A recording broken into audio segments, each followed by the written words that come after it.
देखिए ये क्वेश्चन कैसे सॉल्व होगा। ये है परफेक्ट कॉम्पिटिटिव मार्केट। क्या है? Perfect competitive market. इसका मतलब ये है कि marginal cost is equal to average cost is equal to price, price is equal to A R is equal to M are.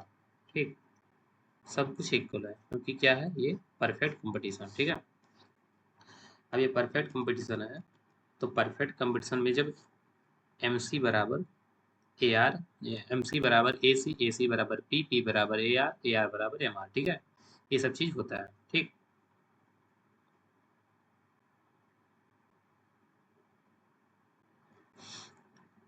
इसमें क्या दिया है, टोटल कास्ट दिया है कितना, टोटल कास्ट दिया है x cube minus 15x² plus 33x plus 100। ठीक है, इसमें हमको फाइंड आउट करना है x की वैल्यू। Find the value of x at who is the firm profit is maximization. X की वैल्यू क्या होगी जिस पर जो फर्म है वो अपनी प्रॉफिट मैक्सिमाइजेशन करेगी, उस चीज पूछ रहा है कि एक्स की वैल्यू क्या होगी। ठीक है, जहां दिया है कि जो वस्तु की कीमत होगी, वस्तु की जो वस्तु होगी उसकी प्राइस जो होगी वो कितना है, 4 है। पी कितना है, 4 है। ठीक, मतलब ये जो पी है वो 4 के बराबर है। तो पी जो 4 के बराबर है, ए आर के बराबर, एम आर के बराबर, ए सी के बराबर, एम सी के बराबर है। तो इस फंक्शन में कुछ ऐसा करना है कि पी उसके इक्वल हो जाए। इसका मतलब यहाँ से यदि हम मार्जिनल कास्ट निकाल लें तो marginal cost is equal to price हो जाएगा ना। तो यहाँ हम लिख सकते हैं M C is equal to P. ठीक, यहाँ से, ठीक है, तो यहाँ से निकालते हैं मार्जिनल कास्ट। मार्जिनल कास्ट निकालेंगे क्या हो जाएगा, डी टी सी अपान डी एक्स, क्या हो जाएगा 3x² माइनस 30x प्लस 33।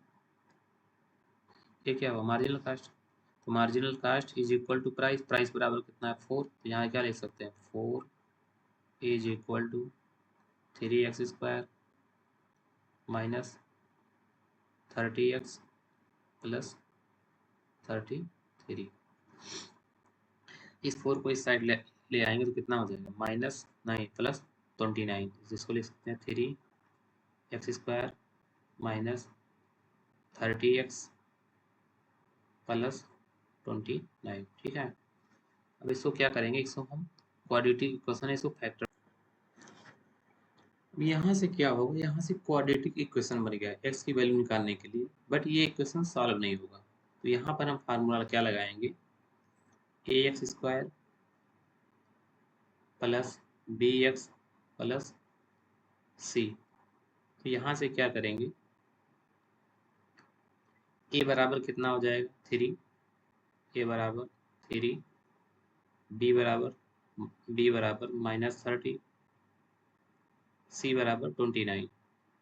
ठीक, अब एक अंडर रूट वाला जो फार्मूला होता है एक्स बराबर प्लस माइनस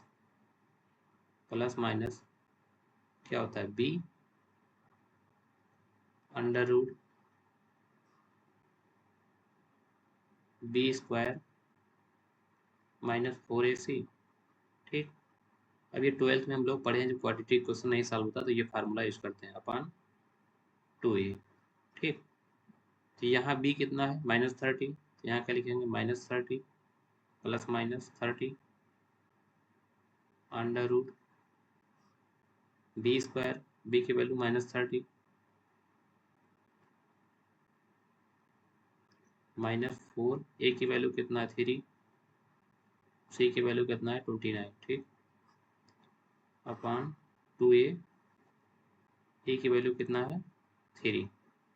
अब इस इक्वेशन को सॉल्व करेंगे तो सॉल्व करने के बाद हमारे पास एक बार x बराबर कुछ वैल्यू आएगी, एक बार 2 बराबर कुछ वैल्यू आएगी। ठीक है, तब इसको कैलकुलेटर से सॉल्व करते हैं, देखते हैं क्या वैल्यू निकलती है। ठीक, तो यहाँ पर जो वैल्यू निकल कर आ गई वो हमारी आई है 1.08 और इसकी वैल्यू आ गई 8.92 कुछ ऐसे आई।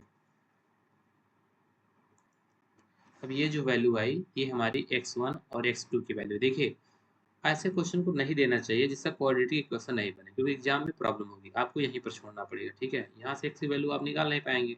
अब x की दो वैल्यू आ गई, एक 1.08, x2 इक्वल टू 8.92। ठीक है, अब इस क्वेश्चन को ऐसे भी सॉल्व कर सकते हैं, जैसे हमने यहाँ डायरेक्ट करने की कोशिश की तो पाई बराबर T R minus T C कर सकते हैं, फिर भी जाके आपका क्वाड्रेटिक इक्वेशन ही बनेगा। जैसे मान लीजिए कि यहाँ पे आप इसको T R minus T C करेंगे, जब T R minus T C करेंगे तो लास्ट में फिर क्या होगा, यही इक्वेशन फिर से आ जाएगा, यही क्वाड्रेटिक इक्वेशन फिर से आएगा। फिर फैक्टर बनाना पड़ेगा, फिर फैक्टर नहीं बनेगा तो इस फार्मूले से जाएंगे। ठीक है, इस फार्मूले से जाएंगे।